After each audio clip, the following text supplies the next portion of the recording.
Nalambat sa Bacolod ang puganteng Indian national na may koneksyon umano sa isang terrorist group. Nakatutok si John Consulta, exclusive. Give me an ID. Wait lang. ID lang muna. ID. ID. ID. I don't have ID. You don't have ID? No, I have ID. Going there. Oh, yeah. Let's show it. Any ID. Nang ma-corner ng Bureau of Immigration Fugitive Search Unit, dinakip ang 41 anyos na Indian national sa Bacolod City kahapon. Wanted daw ang suspect sa India dahil sa koneksyon umano nito sa isang terrorist group.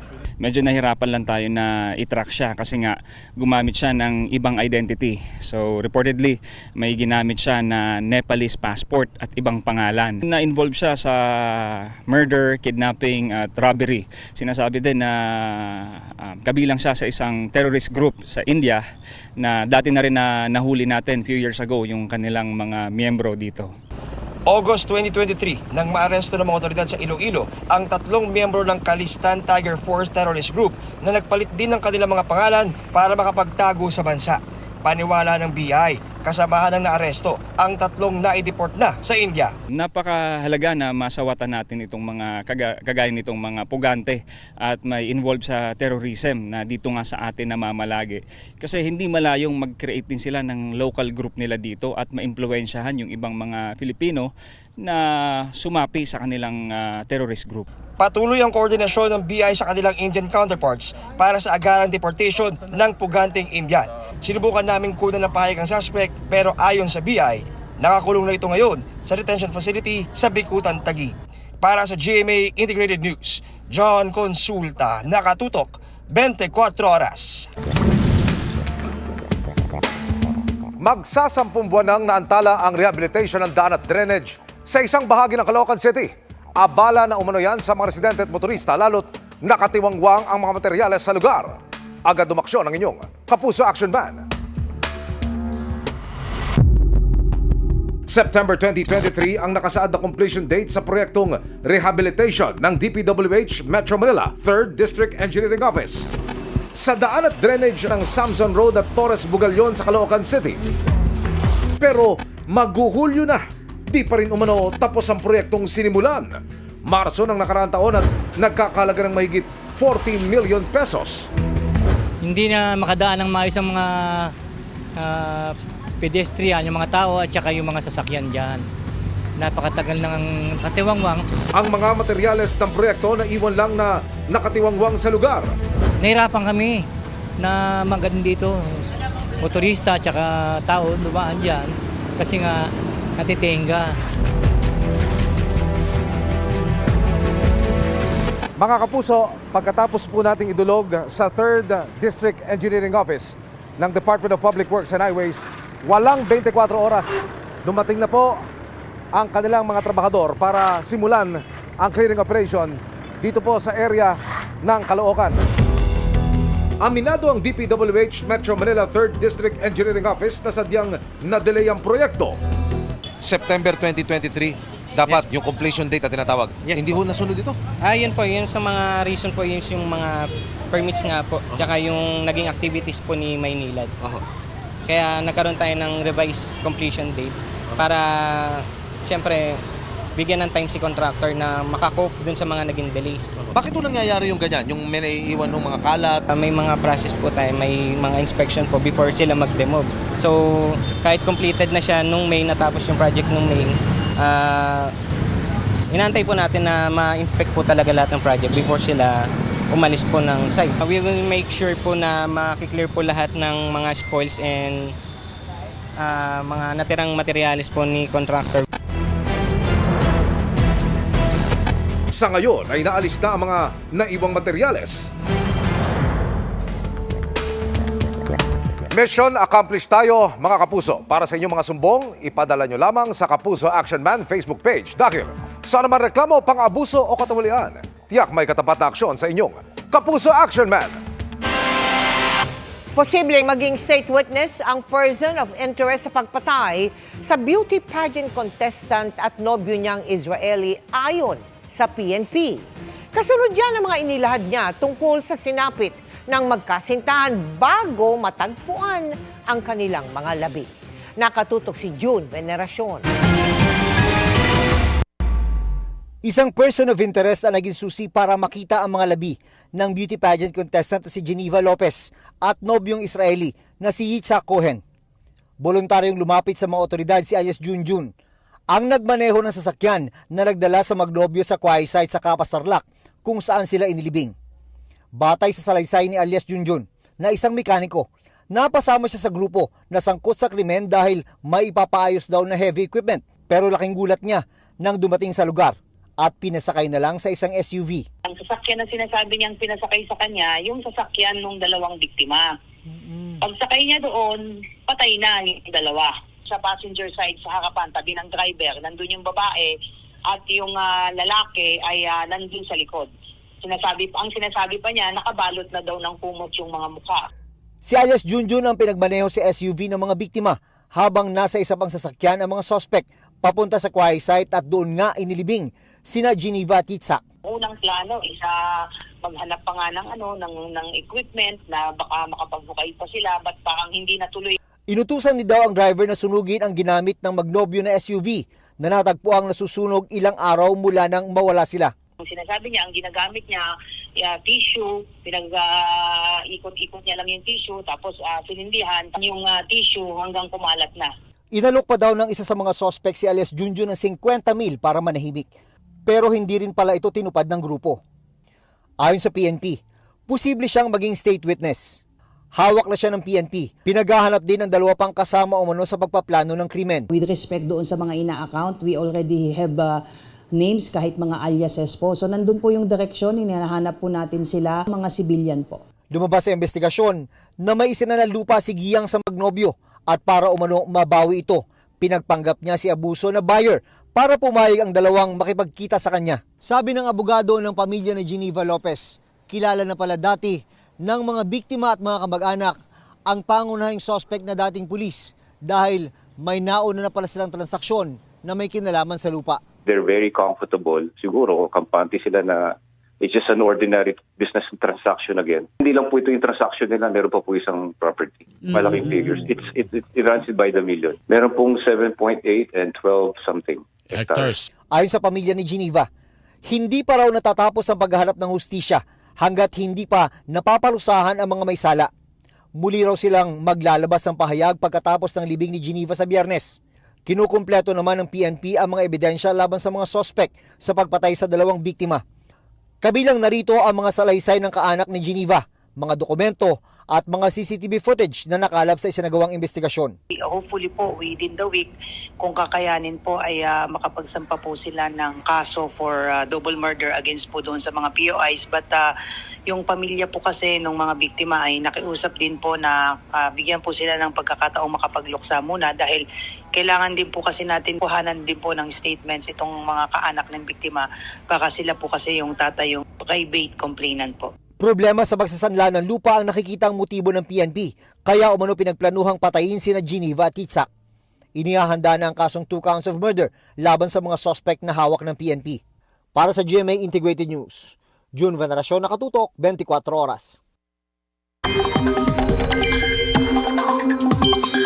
Mga kapuso, nagbabalik ang Intertropical Convergence Zone o ITCZ at muling magpapaulan sa malaking bahagi ng bansa. Kasama po sa maapektuhan niya ng Palawan, Visayas at Mindanao.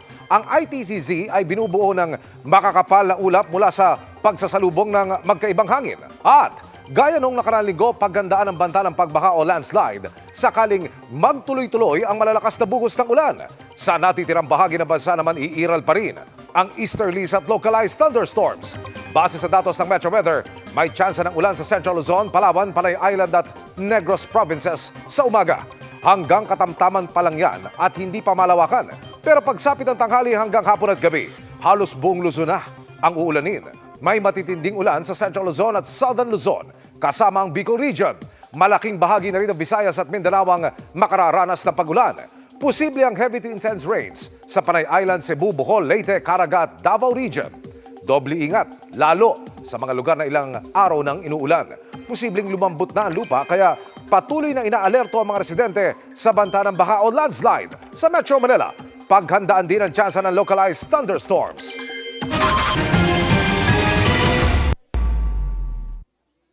Magkatabi ang kabaong na magkapatid na itatago natin sa pangalang James, 6 na taong gulang, at Bong, 5 taong gulang, sa isang chapel sa Barangay Santo Niño, San Fernando City, Pampanga. Tumangging magpaunlak ng panayam ang kanilang mga magulang at kamag-anak. Kaugnay sa nangyari kahapon, July 8, nang matagpo ang patay ang magkapatid sa loob ng isang abandonadong kotse sa Barangay Moras de la Paz, Santo Tomas. Sa naturang lugar nakatira ang nanay ng mga biktima.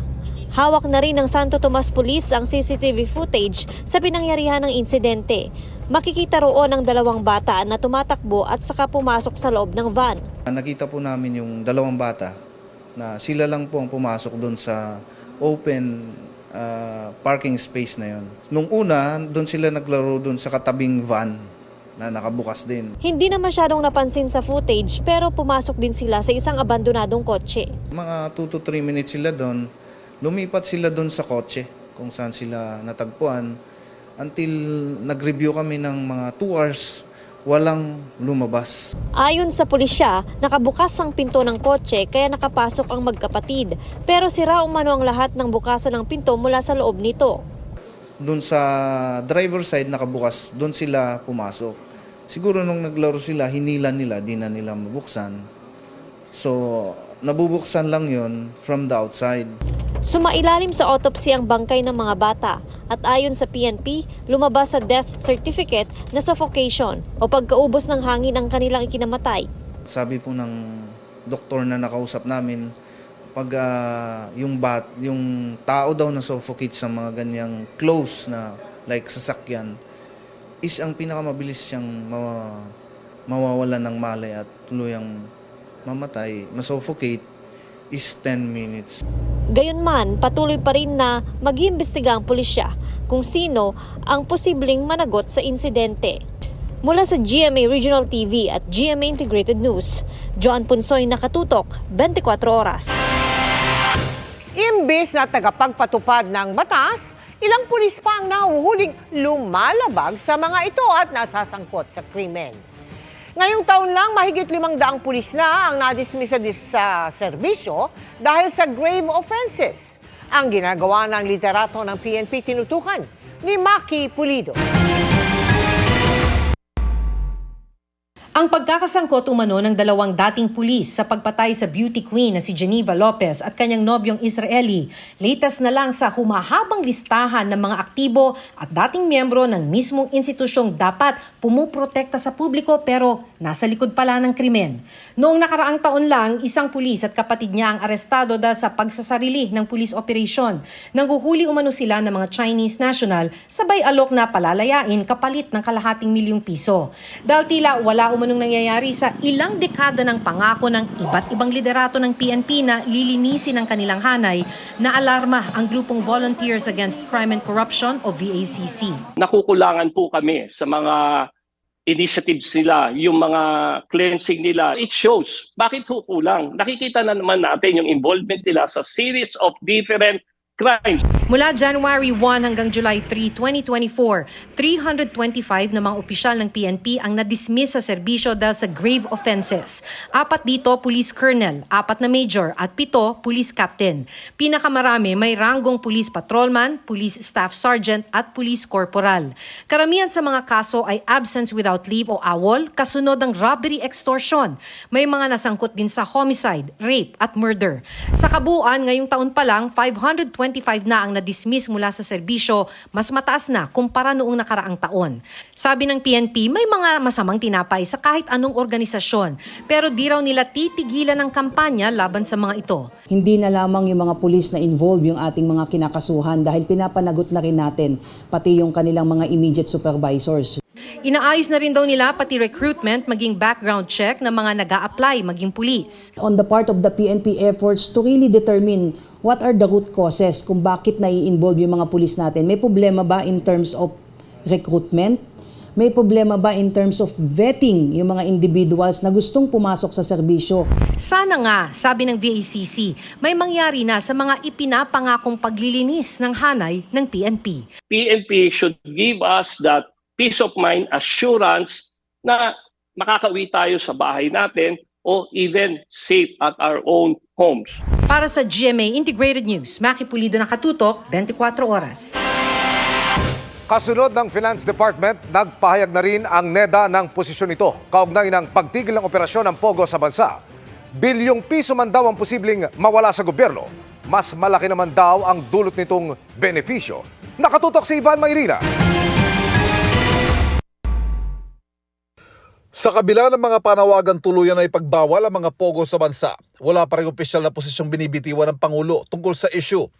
Kahapon sinabi ni Finance Secretary Ralph Recto na handa siyang irekomenda sa Pangulo ang pogo ban sa gitna ng mga naglalabas ang ebidensya ng mga iligal na gawaing nagaganap kasabay ng patuloy na operasyon ng mga ito. Si NEDA Secretary Arsenio Balisacan, muli iginiit ang posisyong pwede na ring tuluyan ipagbawal ang mga pogo. Ito'y kahit panauna ng sinabi ng PAGCOR na aabot sa 20 billion pesos ang mawawala kapag patuloy na pinagbawal ang mga pogo.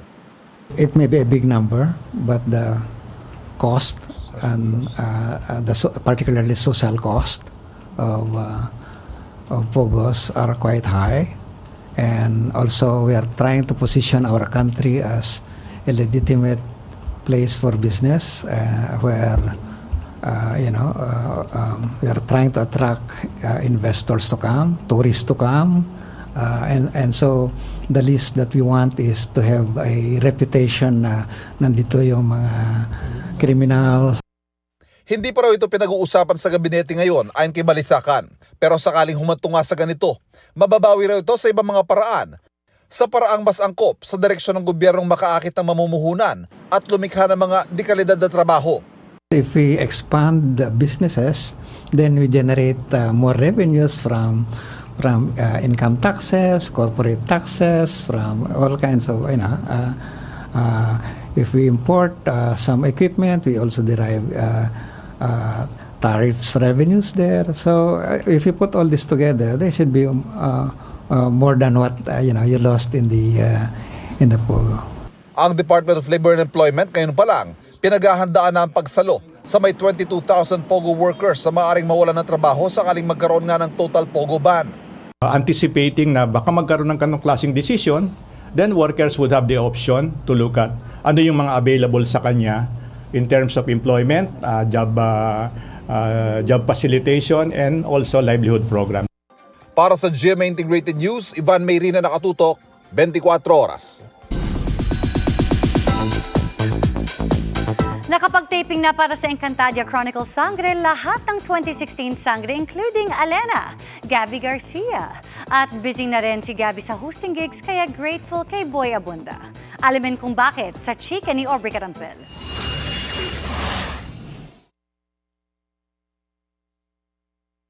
Avisala Alena! Nostalgic para kay Gabby Garcia ang kanyang first taping day sa Encantadia Chronicles Sangre. Ayon kay Direk Mark Reyes, sa pagtapak ni Gabby sa set ng serye, ay nakapag-report for duty na ang lahat ng OG Sangre mula sa Encantadia 2016. Muli raw nakasama ni Gabby sina Sangre Perena Glyza de Castro at si Cassiopeia Solen Yusaf. Medyo nanibago lang daw si Gabby sa pagsasalita muli ng Enchan at malalim na Tagalog. Nakakatuwa because parang everybody's just really getting back into their characters. Saka parang naka-engrave na siya sa akin na nung sinuot ko yung costume ko, parang automatic si Alena ulit ako. Nakapag-taping na rin sina Sangre Danaya Sanya Lopez at Hara Amihan Kylie Padilla. At looking forward daw siyang magsama-sama silang muli with the new generation Sangres. Bukod naman sa acting, in her hosting era rin daw si Gabby. After her breakthrough hosting stint sa Miss Universe Philippines, sunod-sunod ang kanyang hosting gigs. Very recently, nag-host din si Gabby sa The 7th Eddies. I feel so comfortable in the stage at bukod pa dun sa pagiging komportable, I have so much fun bantering with my co-hosts, with the people I interview. At para raw ma-enhance ang kanyang hosting skills, none other than the King of Talk, Boy Abunda, ang kanyang mentor. Naglakas loob daw siyang magpatulong kay Tito Boy nang magkita sila sa shoot ng GMA Station ID. Talagang he makes sure na isend ko yung script sa kanya para we would tweak it together, we would study it together. He's such a great teacher and talagang I'm in a very good place to be able to learn from one of the bests.